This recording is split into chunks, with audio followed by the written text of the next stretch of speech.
JCRT model set में जो इस बार का टर्मिनल 2 का सेट 2 में एक क्वेश्चन दिया गया है, जिसमें 11 नंबर में ये पूछ रहा है कि संतृप्त हाइड्रोकार्बन और असंतृप्त हाइड्रोकार्बन से आप क्या समझते हैं। तो संतृप्त हाइड्रोकार्बन और असंतृप्त हाइड्रोकार्बन को जानने के लिए पहले हमें हाइड्रोकार्बन के बारे में जानना होगा। हाइड्रोकार्बन, कार्बन के साथ जब हाइड्रोजन जुड़ेगा, कार्बन के साथ जब हाइड्रोजन जुड़ा रहता है तो उसे कहा जाता है हाइड्रोकार्बन। और बहुत कुछ फैक्टर है, तो जनरली ये समझिए कि कार्बन और हाइड्रोजन दोनों है एक साथ, इसलिए हाइड्रोकार्बन है। अब हाइड्रोकार्बन जो होगा ये दो प्रकार का होता है, एक होता है संतृप्त हाइड्रोकार्बन और एक होता है असंतृप्त हाइड्रोकार्बन। तो संतृप्त हाइड्रोकार्बन और असंतृप्त हाइड्रोकार्बन को जानने से पहले हमें थोड़ा सा और आगे जाना होगा कि हाइड्रोकार्बन में हाइड्रोजन और कार्बन जब जुड़ता है तो अगर इस प्रकार एक कार्बन रहता है, उसका 4 बॉन्ड रहता है, इस प्रकार हम लोग मिशन का फॉर्मूला पढ़ते हैं, तो ये चूंकि कार्बन जो है ये सिर्फ एक ही बॉन्ड में आता है, इसीलिए ये होता है एल्केन। तो एल्केन में क्या होगा, एल्केन जो होगा इसमें सिर्फ एक ही बॉन्ड होगा, एक ही आबंध होगा। हिंदी में से आबंध कहते हैं, बंध कहते हैं, या अंग्रेजी में से बॉन्ड कहा जाता है। तो अगर ये कार्बन का अगर एक ही बॉन्ड होता है तो ये एल्केन में आएगा। और दो कार्बन आपस में डबल बॉन्ड के साथ जुड़ा रहता है और इस प्रकार उसके चारों ओर H रहता है और कुछ भी रहता है, तो ये जो दो बॉन्ड से अगर जुड़ा है कार्बन, दो बॉन्ड से कार्बन जुड़ा है और उसके चारों अगर हाइड्रोजन रहता है, तो इस प्रकार का बने जो हाइड्रोजन और कार्बन, क्योंकि यह दो बॉन्ड हो जाता है डबल बॉन्ड, तो एक कार्बन बनकर 4 से ज्यादा आबंध नहीं हो सकता है। तो ये कार्बन का 1 2 3 4 5 हो जाता है, इसलिए एक हाइड्रोजन हटा दीजिए, इसका भी एक हाइड्रोजन हटा दीजिए, तो इसका फॉर्मूला क्या हो गया C2H4। तो इस प्रकार जो दो बॉन्ड से, दो आबंध से जुड़ा रहता है कार्बन परमाणु, तो इसे कहा जाता है एल्कीन। क्या कहा जाता है, एल्कीन कहा जाता है। इसका नाम अलग है, लेकिन ये जो फंक्शनल ग्रुप है, प्रकार्बन समूह है, इसे ये है एल्कीन और ये हो गया एल्केन। अब कार्बन परमाणु मान लेते हैं कि 3 आबंध से जुड़ा है। कितना आबंध से, 3 आबंध से जुड़ा हुआ है। तो अब H तो बच जाता है, एक ही बच जाता है, तो इसमें क्या होगा C2H2 हो गया, C2H2। तो इस प्रकार इसको कहता है एल्काइन। क्या कहा जाता है, एल्काइन। मतलब अगर कार्बन परमाणु का सिर्फ सिंगल बॉन्ड है तो ये होगा एल्केन, और डबल बॉन्ड है, 2 आबंध है, तो इसे कहते हैं एल्कीन, और 3 आबंध है तो इसे कहता है अल्काइन। तो क्या हो गया, हाइड्रोकार्बन जनरली 3 प्रकार का हो गया। अब क्या है, हाइड्रोकार्बन का में जो एल्कीन है, एल्कीन और जो एल्काइन है, ये दोनों को एक साथ कहा जाता है असंतृप्त हाइड्रोकार्बन, अनसैचुरेटेड हाइड्रोकार्बन। और ये जो एल्केन है इसे कहा जाता है संतृप्त हाइड्रोकार्बन, यानी सैचुरेटेड हाइड्रोकार्बन। तो इस प्रकार इस दोनों को चूंकि असंतृप्त हाइड्रोकार्बन कहते हैं और इसे कहते हैं एल्केन को संतृप्त हाइड्रोकार्बन।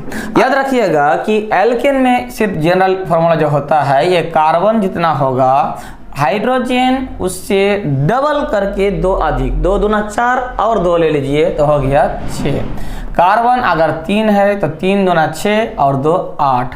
कार्बन अगर 6 है तो हाइड्रोजन हो जाएगा 6 दूना 12 और 2 ले लीजिए तो कितना हो गया 14। तो इस प्रकार एक कार्बन का जो जनरल फार्मूला हो जाता है संतृप्त हाइड्रोकार्बन का, यानी एल्केन का जो जनरल फार्मूला हो जाता है वो होता है CN। मतलब ये अगर नंबर मानते हैं कोई भी नंबर 2 3 4, तो हाइड्रोजन जो होगा उसका डबल होगा, यानी 2N होगा, प्लस कितना हो जाएगा 2 हो जाएगा। इसीलिए इसे कहा जाता है एल्केन का सामान्य सूत्र, यानी कार्बन जितना होगा हाइड्रोजन उससे डबल होके और 2 जोड़ देना है। अब एल्केन का अगर बात करें तो कार्बन जितना होगा हाइड्रोजन उससे डबल होगा, बस इतना याद रखिएगा एल्केन में। अब कार्बन मान लेते हैं कि 4 है तो हाइड्रोजन कितना होगा 8 होगा, तो ये हो गया एल्कीन। और एल्काइन में क्या हो गया कि कार्बन जितना होगा हाइड्रोजन डबल होके 2 माइनस हो जाएगा, तो ये हो गया एल्कीन का सामान्य सूत्र, ये हो गया एल्काइन का सामान्य सूत्र। अब कार्बन मान लेते हैं कि इसमें 4 होता है तो हाइड्रोजन कितना होना चाहिए 4 दूना 8, लेकिन हो जाएगा 6 2 घटा के, तो इस प्रकार ये होता है एल्काइन। तो ये एल्कीन और एल्काइन दोनों क्या है असंतृप्त हाइड्रोकार्बन है। और एल्केन जो है ये संतृप्त हाइड्रोकार्बन है। इस प्रकार हम लोग एल्कीन और एल्केन का भेद कर सकते हैं, अल्काइन का बात जान गए। अब चूंकि संतृप्त हाइड्रोकार्बन और असंतृप्त हाइड्रोकार्बन के बारे में पूछा गया था, तो ये 3-4 पॉइंट दीजिएगा। इसे एल्केन कहा जाता है, इस प्रकार इसे क्या कहा जाता है, एल्केन कहा जाता है। और चूंकि इसमें सिर्फ एल्केन है और इधर क्या है, एल्कीन और एल्काइन है, तो इसे एल्कीन और एल्काइन कहा जाता है। इसका सामान्य सूत्र क्या होगा, ये वाला सामान्य सूत्र कि हाइड्रोजन की संख्या जो होगा वो कार्बन से डबल होकर 2 और ज़्यादा। और इसका क्योंकि दोनों है एल्कीन और एल्काइन, इसलिए दोनों फार्मूला लगा दीजिएगा। कार्बन जितना होगा हाइड्रोजन उससे डबल होगा एल्कीन में, और एल्काइन में 2 और घट जाएगा डबल होके। तो दोनों फार्मूला किस में आता है, असंतृप्त हाइड्रोकार्बन में आ जाता है, क्योंकि एल्कीन और एल्काइन दोनों असंतृप्त हाइड्रोकार्बन है। 3 नंबर में लिखे हैं कि इसमें एकल बंध पाए जाते हैं। इसमें कौन सा बंध होता है, सिंगल बॉन्ड। इसका अगर तोड़िएगा, जैसे C3 है तो C3 लिख दीजिए C3। अब H जो होगा वो 8 अपने आप हो जाएगा, H H H H H H H H। देखिए C3 होने से 8 हो जाएगा, मतलब डबल होके 2 अधिक हो जाएगा। तो इस प्रकार ये जो हाइड्रोकार्बन एक कार्बन दूसरे कार्बन परमाणु के साथ सिंगल बॉन्ड के द्वारा जुड़ा है, इसलिए यह क्या है कि इसमें एक आबंध पाया जाता है, जबकि इसमें नहीं होगा। अब C2 के साथ C4 के साथ H8 कीजिएगा तो सिंगल बॉन्ड से आपको पूरा नहीं होगा। 1 2 3 4। अब H कितना लेना है आपको, 8 लेना है। H कितना लेना है, 8 लेना है। तो 1 2 3 4 5 6 7 8। अब देखिए कि C4H8 तो कर दिए, लेकिन यह क्या है कि कार्बन का जो 4 होना चाहिए, कार्बन का जो 4 आबंध होना चाहिए। हम लोग जानते हैं कि कार्बन का संयोजकता 4 होता है, ये चतुर्थ संयोजक होता है, क्योंकि इसका जो इलेक्ट्रॉन विन्यास करेंगे तो लास्ट कक्ष में 4 इलेक्ट्रॉन आ जाएगा। तो ये सब तो हम लोग पढ़ चुके हैं।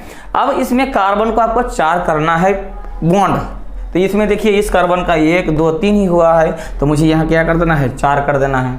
क्या कर दिए, 4 कर दिए। लेकिन समस्या हो गई कि 1 2 3 4 5 हो जाता है इसका, तो इसको हटा दीजिए। अब इसका देख लीजिए 1 2 3 4 हो गया। अब इसमें देखिए 1 2 3 और इधर 1 लगा दीजिए तो 4। इस प्रकार इस जो है C4H8 यही होता है एल्कीन, जिसका इसका नाम है ब्यूटीन। अब ब्यूटाइन इसके बारे में हम लोग पढ़ चुके हैं।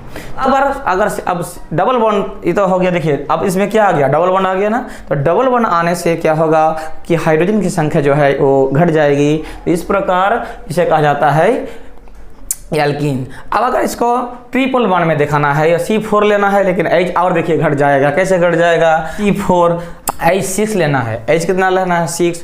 तो 1 2 3 4 5 6 मान लेते हैं, कितना रख देते हैं, 6 H रख दिए। अब देखिए इस कार्बन परमाणु का 1 2 3 ही हुआ है, 3 ही हुआ है बॉन्ड, जबकि 4 होना चाहिए। तो अब इसमें लगा देते हैं तो ये 4 हो गया। अब इसका कितना हो गया, 1 2 3 4 हो गया। 1 2 3 4 5 हो जाता है, तो नहीं हो गया। तो इसका हाइड्रोजन को हटा दीजिए। अब इसमें इस कार्बन में आ जाइए 1 2 3 4, इसका सही है। इसमें आ जाइए 1 2 3, इसमें लगा दीजिए H, 4 हो गया। सभी कार्बन परमाणु का 4 बॉन्ड होना चाहिए और H का संख्या पूरा करने के लिए। लेकिन आप याद रखिएगा कि हाइड्रोजन का भी डबल बॉन्ड नहीं होगा, क्योंकि हाइड्रोजन का संयोजकता 1 होता है। तो इस प्रकार देखिए इसमें ट्रिपल बॉन्ड आ गया, तो हाइड्रोजन का संख्या अपने आप घट जाएगा। तो इस प्रकार C4H6 ये क्या हो गया, अल्काइन हो गया, जिसे हम ब्यूटाइन कहते हैं।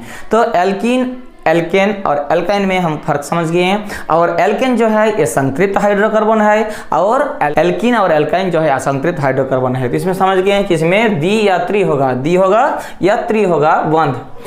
ये कम अभिक्रियाशील होगा। ये जनरली क्या होता है, एल्केन जो है ये कम अभिक्रियाशील होगा, क्योंकि इसका सिंगल बॉन्ड होता है, जबकि ये अधिक अभिक्रियाशील होते हैं। यानी एल्कीन और एल्काइन जो है, जो असंतृप्त हाइड्रोकार्बन है, ये अधिक अभिक्रियाशील है। उम्मीद है कि आपको ये जो दिया गया था JCERT मॉडल सेट में संतृप्त हाइड्रोकार्बन और असंतृप्त हाइड्रोकार्बन में सिर्फ आपको याद करना नहीं है, आपको थोड़ा सा समझना भी है। तो उम्मीद है कि आपको समझ में आ गया है।